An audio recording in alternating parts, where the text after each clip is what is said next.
After dark, baby. Don't do it.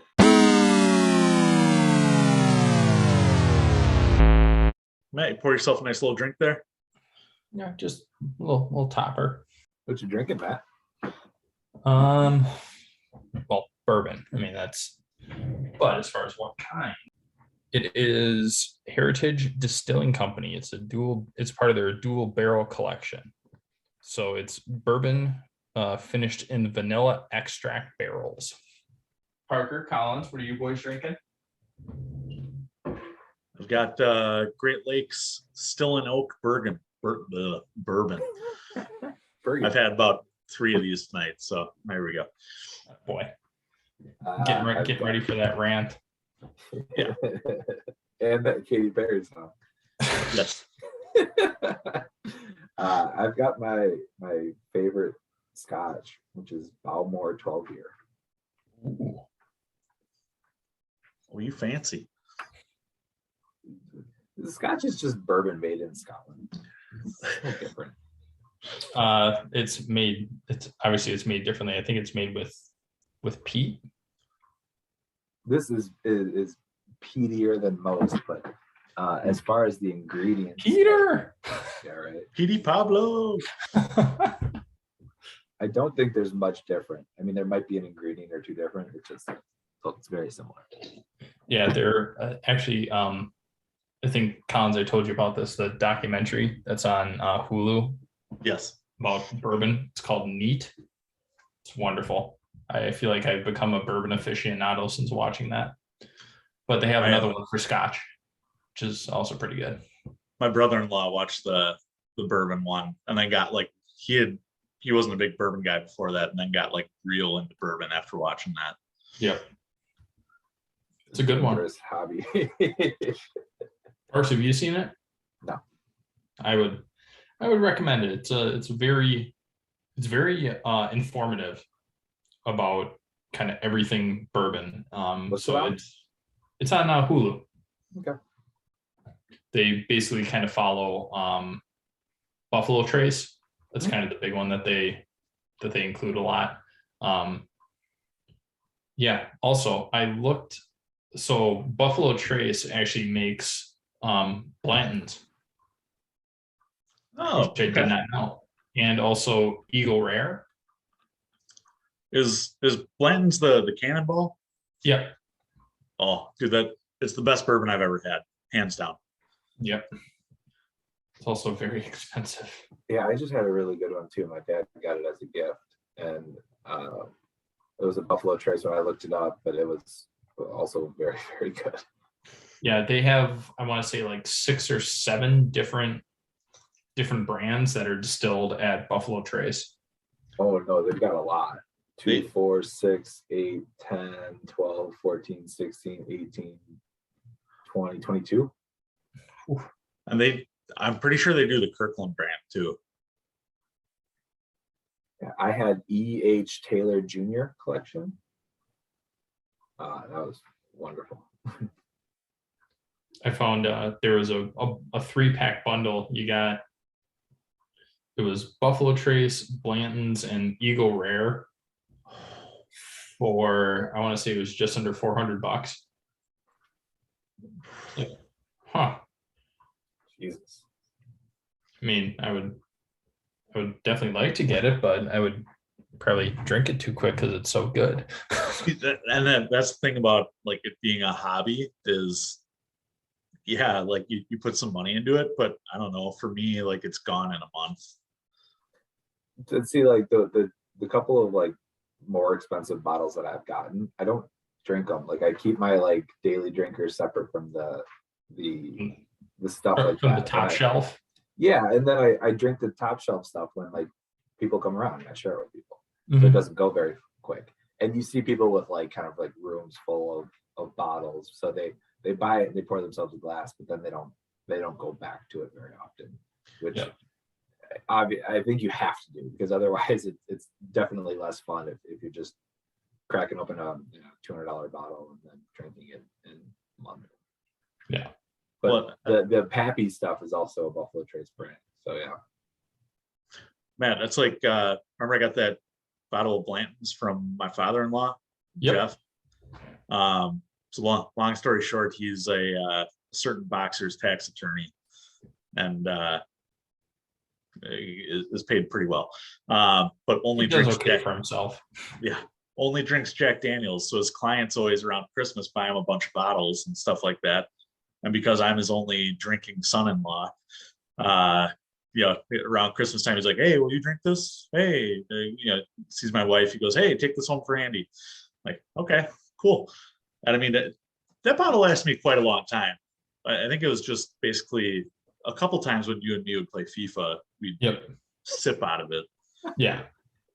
Good FIFA sipper. Yep. Well, dude, I mean, you think about just it. Just gotta wet the whistle. Having an 8-year-old, I don't really get out of the house a whole lot. I don't have friends over a whole lot unless it's going over to play FIFA. So. No, I hear you. I got my bottles for my 30th birthday during COVID, and I still have them after my 31st birthday. So yeah, I fucking hear you, man. Oh man. All right. Enough bourbon talk. I want to hear this Arsenal talk. Yeah. Okay. Well, so let's set the backstory for those who don't know what happened. Yeah, let's set the stage here. Chelsea, for multiple matches, had how many guys do we have on COVID? 7, 8. Yep. Yeah. We've had the documented injuries, 2 wing backs. Kova was out for a while. So out of your 25-man Premier League roster, we had 14 players. Does that sound about right? Yeah. And in one match, we had 7 players on the bench, 2 of them being goalkeepers.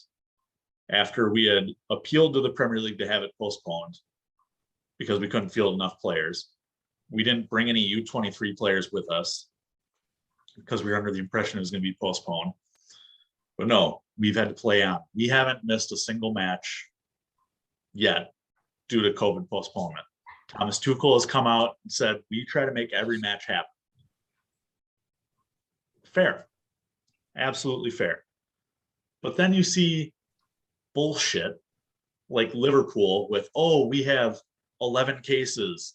And then it turns out, so let's postpone our Carabao Cup semifinal against Arsenal because we can't field a team. And then you get to the day of the match and you find out they were all false positives.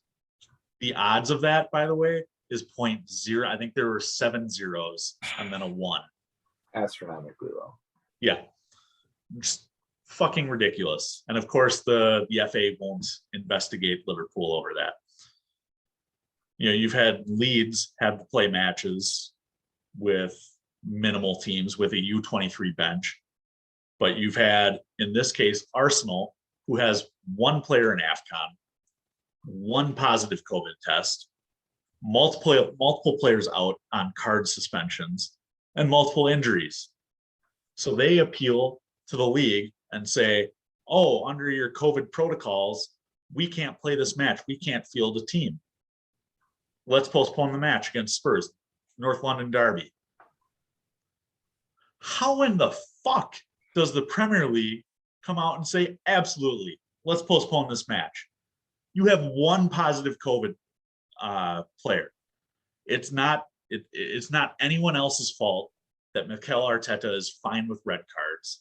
It's not anyone else's fault that you have injuries. You can go fuck right off. How the hell do all these clubs get matches suspended and we're sitting here having to play every goddamn match? I am one of the people who has been very hesitant to get on there is an agenda against Chelsea narrative. But it's stuff like this that says absolutely fuck Chelsea. And I don't get why. I don't get it. I understand Arsenal has history and Thierry Henry and Dennis Bergkamp and all that. Arsenal's been shit for a long time. Who gives a fuck if they can't field a team? That's what your PL2 squad is for. That's what your academy is for. Man the fuck up and play a match. That's my rant. So happy.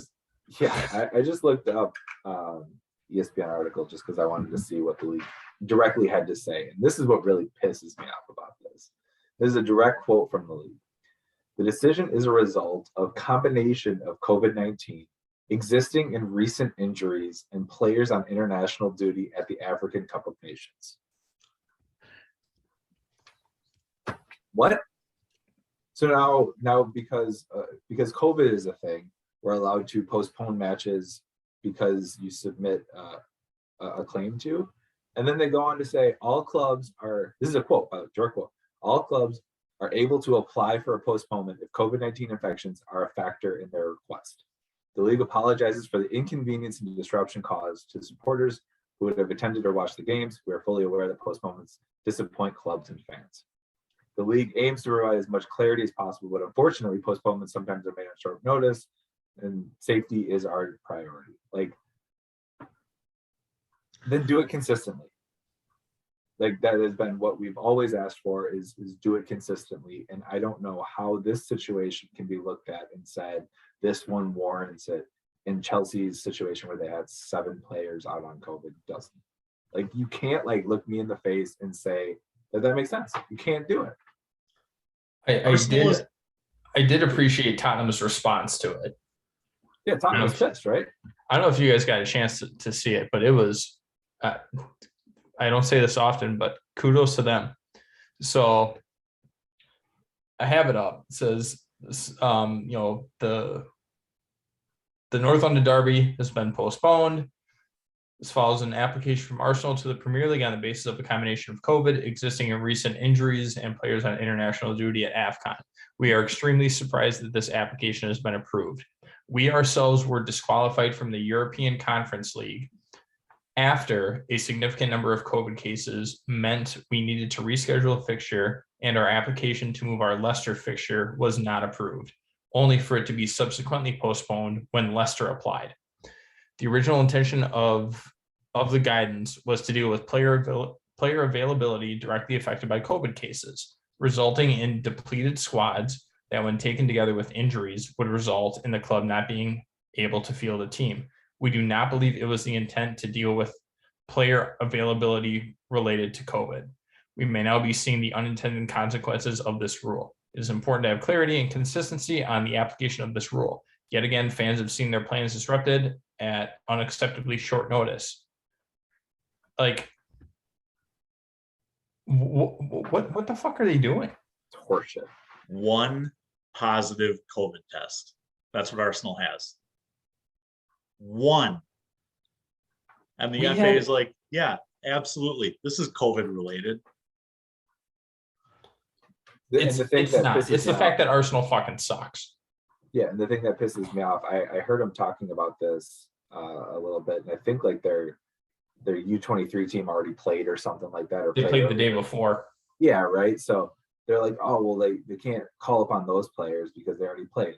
It's like if your squad can get railroaded by 1 fucking case, if 1 fucking case is enough to postpone matches, then your U23 team shouldn't be playing, or you should be promoting your U21 team to be playing U23 matches. Save those guys, because you already know about your long-term injuries. You already know about the people on red cards. You already know about the people who are on AFCON. Those are all knowns right now. And the only variable that you have to deal with is COVID, and there's 1 case and that railroads it. That's poor planning on your part. That is poor management. Like, it hurts me to say this because we talked about player safety and that we need to protect players sort of against the league that would rather see them play than not. So I just think that it's not in the intention of the rule, and I'm more upset that Chelsea got denied in their appeal than Arsenal gets granted in theirs. Because if Chelsea gets their appeal granted, I don't have as much of an argument against this. I still think it's shit, but I don't have as much. It's literally the fact that our claim got denied, and that set precedent in my own mind of like, all right, well then bring your best excuse, I guess, and it has to be better than this one. And if an excuse isn't better than this one, then I'm pissed off about it, because then I feel like it's unfair treatment. It's basically the old adage of, oh well, the dog ate my homework.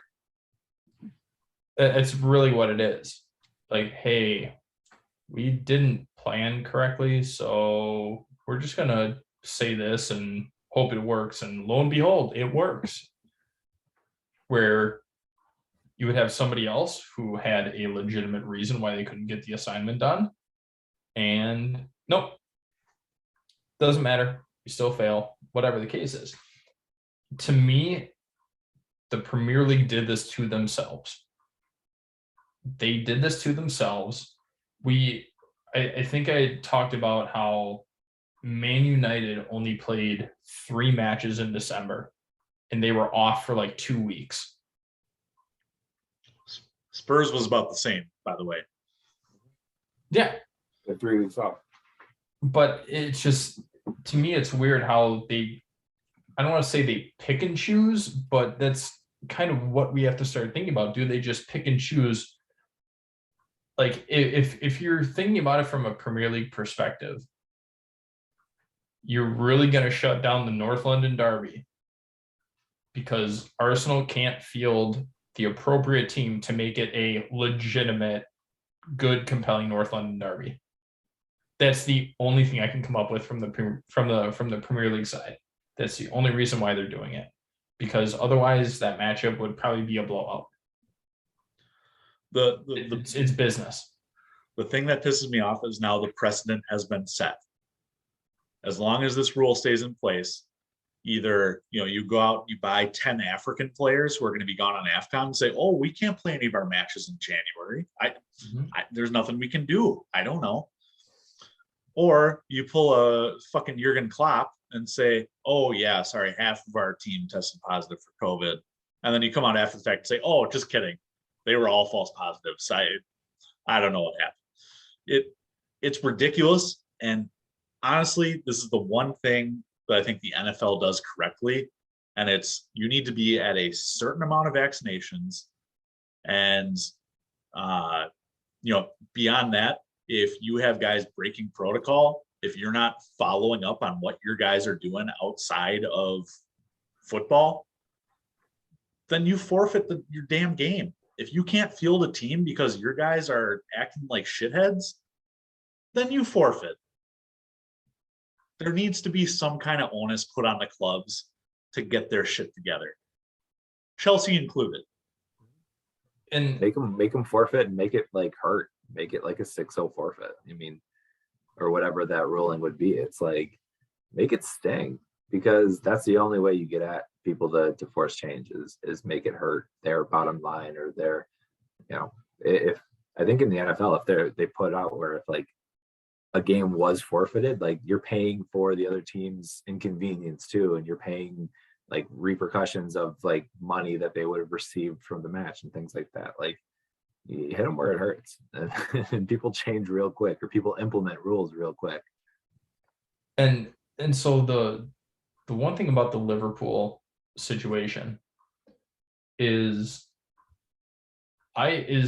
Klopp and Tuchel were kind of on the same page when this first thing came out early on in December. They were both on the same page, like, why are we playing? Like, we know this is going around at different clubs. Like, why are we playing? Like, shut everything down, get everybody healthy, and then restart it. Okay, if obviously the World Cup isn't getting played in June, right? Because it's in Qatar. No, being played during in the season. It's like December. Yeah. So what's the harm in having it run, rather than it being end of May, having it run end of June? What's really the harm in that, especially given you have this unique scenario where the World Cup it's going to be in December. It's not going to be over summer. You had the opportunity to do it. Why not? What's really the harm in doing that? And so for me, I was on the same page with them. Klopp, Tuchel, they were on the same page. They were both very pissed off about it. The eye test now shows that Liverpool was probably trying to, well, I don't want to say that. Whether or not they were trying to coax the system and say, hey, we had all these positive tests, because I'm sure that they have regulations like they get tested, they get sent somewhere for validation, and then it comes back, this person, whatever, positive. At that point, it's out of Klopp's control, right? Like, players get tested, and it's just, here you go. I think Klopp was out for a match too. Didn't he test positive? Yeah. The Chelsea match. Yep. So he obviously tested positive. So to me, his hands are kind of tied.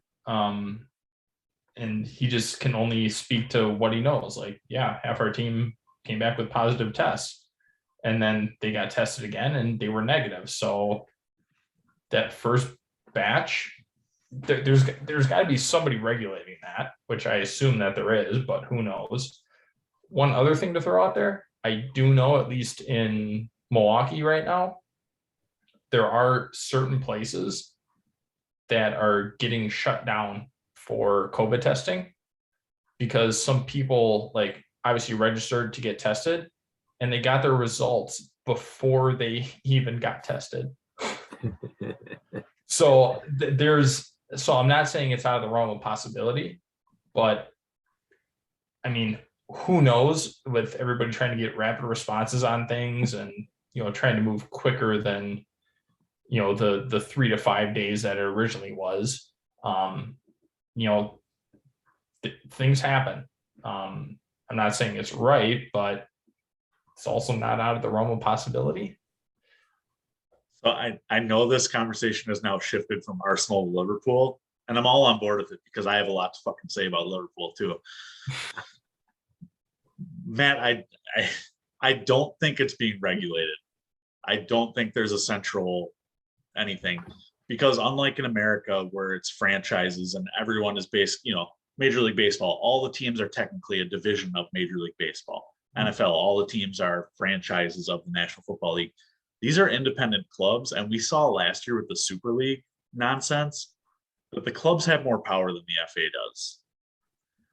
I don't think the FA is regulating this. I think they have certain rules of, you need tests, but I don't think they're regulating who does the tests, when they're being done, stuff like that. And Jurgen Klopp has been bitching about the schedule, bitching about January and December, the Carabao Cup, the FA Cup, since he's been appointed at Liverpool. There's something fishy at Liverpool. Just, again, if you look at the odds of 1 false positive compared to 10 false positives, there's no way. There's no way. But I think it's because Liverpool is one of the storied clubs. They are, they're the Michigan football. They're the Green Bay Packers. I think they're given kind of a little bit of leeway with this. And I think I don't know.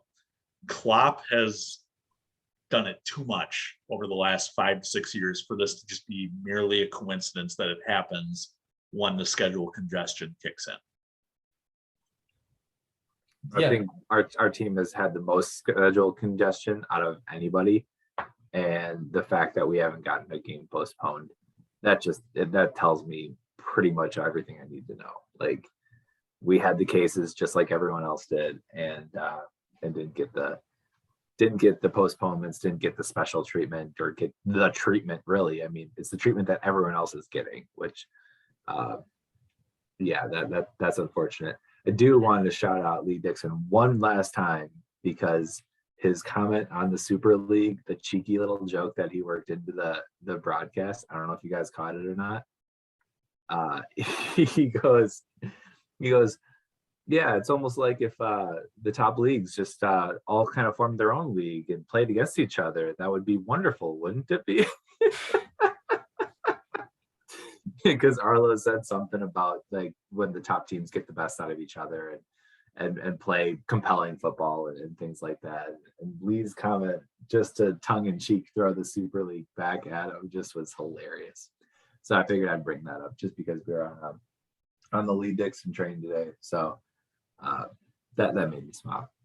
But yeah, man, I don't know about this stuff. I hate talking about it. It drives me insane.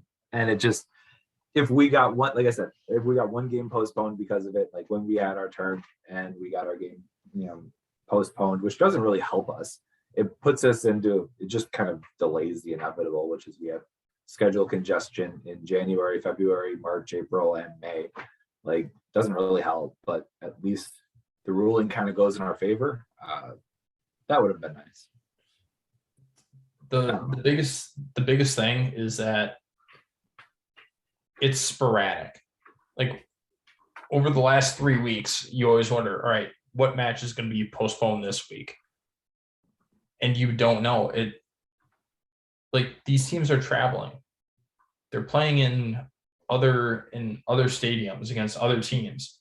So if you're telling me that, you know, for example, like a West Brom versus Norwich gets canceled, or West Ham versus Norwich gets canceled, well, who did West Ham play before that they now have COVID cases? What about that team? Who did Norwich play before? What about that team? And then you have to look, well, Leicester played this team before that, so then what about that team? You have to shut it down, especially with how quickly it expanded and how many matches were shut down. Was it 3 weeks ago, 4 weeks ago, where there were 4 games postponed on like a Saturday or Sunday? Okay, so you're talking about 8 teams. Who did they play before that? I guarantee you it wasn't each other. So then you have to backtrack there and see what's going on there. Then all of a sudden, a week later, oh yeah, this team has COVID or whatever. Their match is postponed. You got to shut it down. I get it. It's business. It's all about money. Everything's all about money. But when you constantly come out and say we're talking about player safety, no, you're not. Get the fuck out of here. No, you're not. You're talking about making money and continuing to make money because you're trying to make up for last season when everything got shut down. You couldn't have fans in stadiums, which again hurt you from a business standpoint. You're trying to make all of it back, so you're going to play whatever games you can, regardless of player safety. So when they say that, that's probably the one thing that pisses me off the most. We're concerned about player safety. Fuck off. No, you're not. That is the last thing you're concerned about. Then they work the injuries and shit into it too, and the excuse to file a claim. That's, if you're going to talk about COVID safety, like talk about COVID safety in its own sort of isolated thing. Make it a COVID issue. Don't lump the other things in that everyone else has to deal with. That's bullshit. So injuries I can understand. I mean, I think all of us being Chelsea fans can understand. We went without a striker for a month and a half, and we're without our 2 wingbacks. You lump that in with COVID cases, then yeah, you can't field the team. That I understand. But don't talk to me about yellow card suspensions, red card suspensions, and AFCON. You knew AFCON was coming. You knew it. You knew how to prepare for it. Deal with it. It's lumping all of that together. I'm okay with injuries and COVID. That's fine. I can live with that. But then you're talking about suspensions because your players can't do their job correctly. And that's made to be a penalty. Yeah. Why are we excusing it? It's such fucking bullshit. Arsenal have had this issue since Arteta came on of red cards, yellow cards, leading the league in both. And this was made to be a penalty. This was made so your players couldn't play if they reached a certain amount of yellow cards or if they got a red card. Then enforce it. Yep. That's what this episode's called. It was made to be a penalty. Nice. I like it. Because you're dead on, man. That is exactly why it was in play, and that is exactly how it should be viewed as a penalty, not an excuse to get your match postponed. Fuck that. And if you know that you have AFCON coming up and they've got what, 1 or 2 people at AFCON? I haven't actually looked. I know for a long time, I think 2. Arsenal had a lot. I think they have 2. But okay, fine. If you know 2 people are going to be gone, you know you have long-term injuries, you know there's a possibility of suspensions coming up, at least for yellows. Bring up some of the U23s, have them start training. You know what's going to happen. They didn't do their homework. They went to the teacher and said, the teacher being the Premier League, and said, hey, the dog ate my homework. Oh, okay, that's fine. We'll give you time to deal with it. They have 6 at AFCON. 6 players. Again, call up 6 U23s. It's Have to start training. You have to prep for it. You knew it was coming. Everybody and Yeah. their mother knew it was coming. That's the thing. You knew AFCON was being played. Why? Like, if you have 6 Africans on your roster, 6 Africans who are capped internationally, why do you not have 6 players in your PL2 squad who are also training with the first team? Yep. Just to me, it's I don't know. It's, and the fact that the Premier League allowed Arsenal to postpone the game just goes to show that the Premier League is strictly about money and that they do not care about player safety. Crystal Palace has 4. Do you think any of their matches are going to get postponed? How many COVID cases do they have? None? Well, One? Arsenal has 1, so that's the benchmark. Yeah, it just has to be COVID related as part of the appeal. That's the way they stated it. Oh my God, I know. To be COVID related. Yeah, AFCON is not one- COVID related. One COVID, and then what's your sort of full situation with everything else is how they're kind of looking at it. So COVID's the qualifier, and then what's your full situation after that? It should just be COVID and injuries. AFCON should not be a part of it. If we're looking at last year, right? If we say like we're back, fans are in, all that other stuff, and we don't have AFCON. Let's say we take AFCON out of the equation. Do you still think the Premier League grants us or no? Yeah, sadly. We don't have AFCON next year, I don't think. So Well, I'm just saying if you were to look at it like last year, like the same thing happens, but you take AFCON out of it. Yeah. Do you think that the Premier League still approves it? I don't know anymore. Roll the dice. If it hits 5 or 6, yeah. Fuck, Yeah, that's the thing. That's the thing. Nobody knows because there are no set rules in place. See, and this is like, I don't know how much F1 you guys watch. We watch a lot of F1 in this house. I'm seeing some blank stares here. No, I used to watch F1. My dad was a big fan of it. So this year it came down to the Abu Dhabi Grand Prix. Lewis Hamilton, Max Verstappen. My son Aiden's a big Max Verstappen fan. I'm a big Lewis Hamilton fan. They were separated by 8 points going into the last race. And there's a yellow flag going into the last lap. And normally the thing goes, either you end on a yellow or you resume and allow all the cars who have been lapped to go around to the back to get onto the lead lap. Well, Michael Massey, the race director, said, you know what? Cars X, Y, and Z can go around, can pass, and then we'll resume the race. And so Max Verstappen wins the championship based off that, because he didn't have these cars to weave through. And it's that kind of just, I'm going to interpret the rules the way I want to interpret it, that bugs the hell out of me. And it's been a year of that for me. And I'm just, Matt, you were here when Arlo White announced it, and you saw how pissed I was. And this was 5 minutes after De Bruyne scored. I was more pissed about this than I was about De Bruyne. I am just so sick of, this is how I interpret the rule. No, the rule is the rule. Fuck everything else. Oh my God. Okay, that I'm quiet now. I'm gonna take a drink. No, you got to get it out, man. You got to get it out, because honestly, I felt the same. I internalize my hatred much more than vocalize it. I don't usually scream. I just kind of heavy sigh and look at myself in the mirror and contemplate life. Like it usually, I don't usually get vocally pissed off in our group text, and I don't usually vocally get pissed off on this podcast. I internalize a lot of things. So, but you see it, and I almost laughed, because I'm like, of course, why wouldn't it? Like, of course this is happening this way. There's no other scenario for me, and this is just my life. These are the things that happen, and my club doesn't get the same treatment, and I have to kind of live with that, because you know what? I ain't changing clubs. So this is the hand that I picked. I wasn't dealt it. I picked it, but I'll stick with my club and deal with the shit along the way. It's like the 5 stages of anger.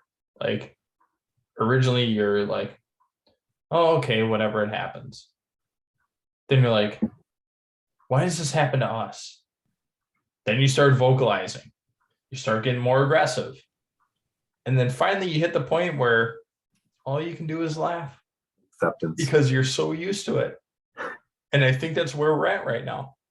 We can't get mad anymore because we're just like, sure, why not? Of course this is going to happen. Yeah, makes perfect sense. Like, I think that's where we're at right now with the Premier League and how it's handling COVID and postponement of games for whatever reason or justification that they want to decide. Honestly, it's a bailout at the end of the day for money. Like nobody, let's be honest, as a neutral fan in this whole thing between Tottenham and Arsenal, as a neutral, and when I say neutral, I hate both clubs. As a neutral, I don't want to see a full Tottenham squad against a half-assed Arsenal squad. Like it's not good. Nobody's going to tune in and watch because everybody knows it's going to be an ass kicking. So again, it's all business. It's all about ratings, how many people are watching. I think I'll go one step further. If it wasn't a derby game for Arsenal, I don't think that it would have been approved. If they were playing like Norwich, I don't think it would have been approved. But because it was Tottenham, it got approved. I mean, Matt, I agree that it would be a shit show of a match until Tanganga blasts Davies in the face and scores for Arsenal. Make it 1-0 in the 95th minute. Because that's always a possibility when you play Tottenham. So Spursy. All right, I'm done ranting. I'm done being pissed. But I have an interesting scenario that I want to get your guys' take on. Are we going gun to your head? Yeah. Let's go gun to your. Oh no, I'm sorry. We're going Arsenal, knife to your head. Jesus. All right, so we're wearing full white kits, knife to your head. Oh no, I'm sorry, our match got suspended, so it is gun to your head. Big Rom, Harry Kane, straight swap. Do you do it? I was on board with signing Harry Kane last year or last window anyway, so I can't imagine he'd be worse. I mean, the only thing I don't like giving Tottenham would be another formidable striker, especially one with like an agenda. But at this stage, I think Harry Kane would do more positives for us than against us. So, yeah, we'll take him. Are we taking Harry Kane this year or last year? No, this is like next summer. Or Rom this wants summer, out. like right Harry now. Kane wants out. Just easy player swap. No. Kane needs a supporting cast. So I think without Son, he doesn't put up the numbers that he does. I really don't. If you look at all of his assists, they usually go to Son. I think he is one of the more underrated wingers in the Premier League. And I would almost swap Son with Rom and just let Timo run up top. Do you imagine that pace and that link up? That would be a lot. But I don't think we need. I really don't think we need like a big name striker. I really don't. And Collins, no, we're not getting Vlahovic or whatever the hell his name is. We're not getting him. No, we are getting Luka Jovic. Well, I was talking about the other guy from Fiorentina or whoever is supposed to go to Arsenal. And no, Jovic, stop. Good Lord. It's happening. I am speaking it into existence here. But Yeah, Matt, there to your must be point, something on the dark web. to your point, he needs a supporting cast. He had a supporting cast of Dele Alli and Son and scored a shit ton of goals. I think our supporting cast is better than that. I think our wingers are better than that. Like I love, and Son is one of my favorite non-Chelsea footballers in the Premier League by far. It's not even close. Love that man. I think he's great. I think his spirit is wonderful, and I just would love to have him on the team. So I don't discount that. But I think us as a team, as an attacking team, are far better than Tottenham. We would be able to surround him with far more creative players than those two, and I think he would thrive in our system. And next August, you have Reece James and Ben Chilwell coming back. You'll have, if not Pulisic or Ziyech being sold, you'll have somebody brought into those spots. I think Harry Kane thrives. I think there's a lot of space for Harry Kane up top, if it, with that kind of creativity. Imagine Cho link up with Kane. I forgot about Cho. Yeah, Cho and Harry Kane would be fantastic. He's so good. I will throw out one other thing. We've seen the system that Tuchel has right now, right? With all of his strikers. Big body up top, more link-up play, not really get out in the open. That's not Harry Kane. That's not Ram. That's not really Kai. So I think you're taking away one of the biggest assets that they have. Granted, we've talked about this. This is not his team. It's not structured to what he wants to do. He's dealing with what he has. However, he's always needed kind of a big striker up top. When he was with Dortmund, he had, I wouldn't call Aubameyang a big striker, but you need a target man, right? He was the target man, and that would be Harry Kane. You just need a target man to kind of free up other players. That's what he's trying to do with Ram. It's not doing great. He tried to do it with Kai. It got a little bit better, but I still don't trust him as a striker. You can't throw Timo as your big body up top. He's all of 5'9". I see it as more of a hindrance for Harry Kane than an advantage. I don't think Tuchel's system needs a big body. I don't think he's ever necessarily needed a big body. Aubameyang is a guy who runs into space.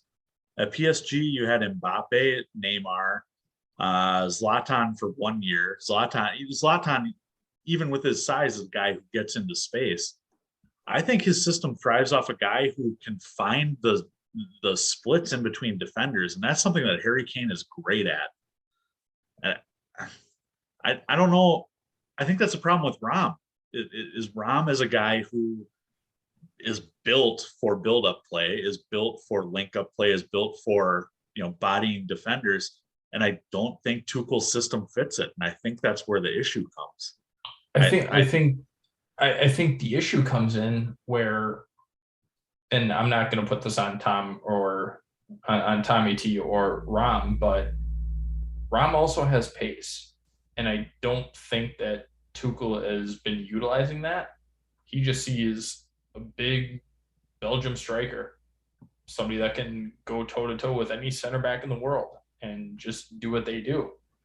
So I think he's looking at it from that perspective, where if we're talking about Tuchel's system and players that can find space and get into open space, you got to let Ram go. As long as he is with this club and he is your striker, you have to let him go. He can't just be somebody that, we kick the ball to when we're in trouble, like Kepa or something like that. Like we just throw it up to the middle and hope that he can corral it and do all that hold up play. He clearly, after last game, he can't win aerial duels, so that's out of the question. But the fact that we don't have a different sort of outlet that frees up Rom a little bit more to make these runs in these gaps and things like that. He had a few chances where he got into that space, he started making runs, and it opened up for him. Like he does a great job of that, I think. At least watching a little bit of him when he was with Inter, even when he was with United and Everton, he did that. I see him more as a player who can find the space, but his frame is just so big and he's so strong that he's used as like an Olivier Giroud type player. His first touch is terrible too. Everybody's first touch was terrible against City, and it has been for a while. Rams wasn't just City. Rams has been all season. Anytime Rom gets the ball just past half field and turns, it's a turnover. Yeah, it's automatic. Same with Marcus Alonso. The guy can't turn and run. Kai Havertz can turn and run. Timo Werner can turn. Timo Werner has the worst first touch on the team, but he can turn and run. Rom turns and gives the ball to the defender, and it's been all year. He's been hanging out with Marcus Alonso too much. Fair. You can't fault him there. He's just trying to make friends with his teammates. So here's my idea, my 2 cents on the issue. I think some of our best, like just purely attacking lineups have been when we ran Timo and Rom up top in like a 2-striker formation. The 2 issues with that are, so the most positive stuff I would see would be we kick the ball, let Timo run into space on it, and then sort of ideally or idealistically, like Timo would cross to Rom and Rom would score. We would kick the ball along to Timo. Timo would somehow mess up the touch or would not be in full control of that ball, not be able to put the great cross into Rom, and Rom's not good enough to finish off the cross from Timo. And so whether it's a perfect cross and Rom fucks up the finish, or a bad cross and Rom messes up the finish, or whatever it is, whoever's fault, neither man is perfect for that kind of a system. But I think the system could work really well if the right people were in it. I liked that option. I liked Timo running into space in that 2-man system. And then I said it a lot, but he's just not skilled enough, like to make that last pass or to make that last cross or to put the shot on or do whatever with it. And then Rom's finishing in front of goal has been very subpar. He's had a lot of opportunities, and those are kind of what I judge him on. I don't judge him on all of the build-up stuff or all of the first touch stuff or whatever, but if he's in the box and he gets a ball fed to him and he gets a foot on it, it's got to be on target like 70% of the time for me, and it's just not. So I judge him on his finishing, and the finishing just isn't there. So when I think about things like straight swaps with him and Kane, do I think Kane puts more of those balls on target? Like, yeah, I do. I have to believe he puts more of those balls on target. Do I think he finds himself in space more? Yeah, I do. I also think we have a problem with Werner and some of that service as well in my scenario I just pointed out. But Kane's an elite finisher, and I don't think Rom is. And I think that's just like the last bit of what we need. That's like that last gusto of what we need. And soccer is a very like collaborative game, and you can judge individual performances, but where the teams are best when they're synergistic and they make each other better and they play off of each other. And it doesn't have to be like one person's perfection moment, but a lot of people's like average moments that just kind of collectively leads to goals. And we need more of that. We got to get away from like Aiden Hazard just takes on 6 people and scores, or Willian or Pedro. I saw a lot of Pedro highlights on Twitter recently.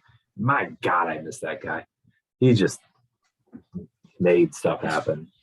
He did a lot. God, did he do a lot? Well, I mean, Mason Mount is the new Aiden Hazard, essentially, at this point, because, well, we don't have anybody else that can score goals right now. Exactly. So the one question that just popped into my head, and I think this will be a good debate topic. I had mentioned early on when we started potting. That was 20 weeks ago, by the way. I was saying one of the first episodes about Kova, not COVID, but Kova, and saying he was our best midfielder. I got a lot of backlash from you and from one Andy Collins saying Jorginho is still our best center mid. I haven't seen or heard a lot from Jorginho lately, besides the fact that he's our leading goal scorer because he can only score from the spot. And we saw the impact when Kova was out with his injury and then COVID. We see him back. Are we still in the same mindset? Me personally, I still think Kova is our best midfielder. Top to bottom. I think he is. I think Jorginho is almost a luxury at this point. I think Conte is number one. Dude plays, again, we've said it all year long. He has been a guy who plays plays for two men. And he that hasn't changed. I mean, there was the last City match where he was sick, but still played, where he played like one person. And then that was like a letdown to all of us. So I think Conte is your number one. Honestly, I think Kova has usurped Jorginho as the number two. There's been a change. Kova, and it's for two reasons. Kova has gotten better. I think he has taken a crazy step under Tuchel. Being a role player at Madrid to being a starter at Chelsea to all of a sudden being a guy who can do everything. His touch is amazing. His passing is amazing. Defense is still average, average at worst. But I think he's your number two. And Jorginho, he's getting older. I mean, he's 30 now. And I think, honestly, his role under Tuchel is, like we said, to be Alex Smith with the Chiefs. It's to game manage. And so I'm not diminishing anything that he is as a player. I think he is just playing the role that he is being asked to play. And that role is not as flashy as other roles. So I think Jorginho is still probably a top 15 central midfielder in Europe, but maybe a top 10. But I don't think that he is, I think he's number 3 at Chelsea right now. I don't have much to add to that. I see it very, very similar, Collins. I think, and I mean, you can split hairs between Conte and Kova. You can judge them game by game, and they're both usually very, very good, and one might have a slightly better game than the other. It's really hard to pick between them. So I almost feel it's disrespectful to pick between them. I like them both a lot, and I like both what they do. So they're my top two. I think Jorginho is slightly to a little more than slightly behind them, but incredibly serviceable third option. Like, we've always talked about our embarrassment of riches at midfield, and I don't think it's changed. I think to have Ruben Loftus-Cheek be your fourth, Ross Barkley and Saul be your fifth and sixth options off the bench for a central midfield options, pretty damn good options. So, but I think Conte and Kova, it goes game to game. I think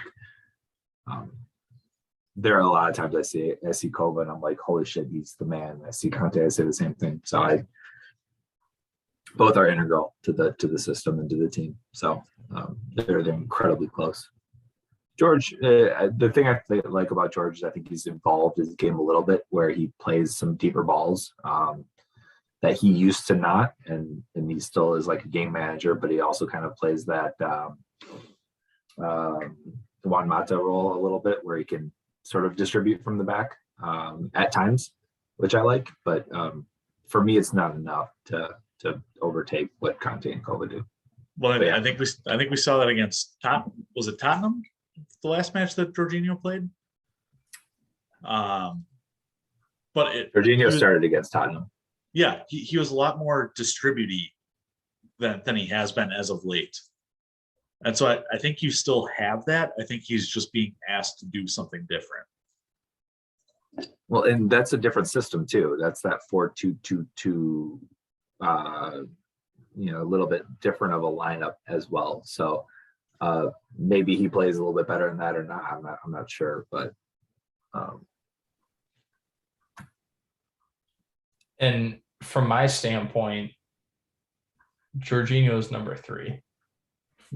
And that's not Jorginho hate. That's just how I'm saying it. I know, but still, I have a reputation of not liking Jorginho, so I just have to call that out. The thing that for me puts Kova above Conte is the durability. Conte is also 30, 31. So he's also getting up there. He puts a lot of miles on during a game. I'm not trying to undersell his impact on the game. Defensively, the high press on the ball, things like that. Like, he is by far, I think, the best midfielder when it comes to doing those things. But then when you start talking about distribution, being able to get yourself out of situations when you don't have an outlet option, right? We see Kova make runs from our own third and go into the final third. He can do that.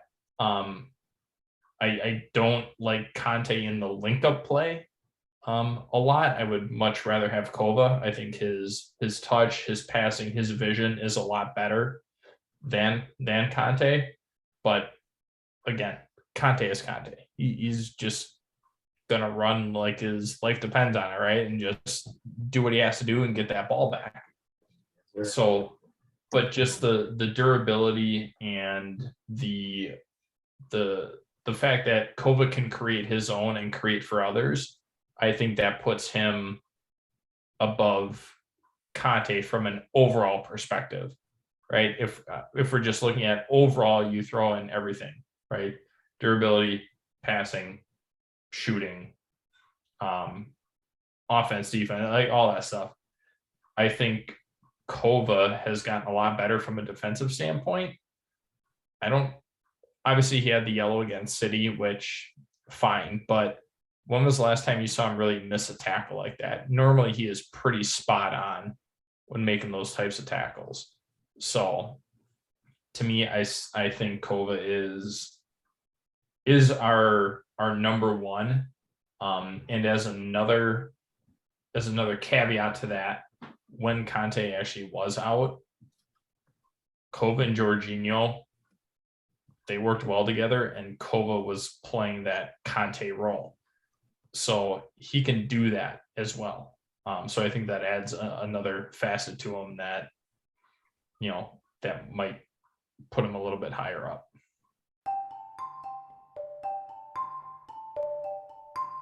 I'm all potted out.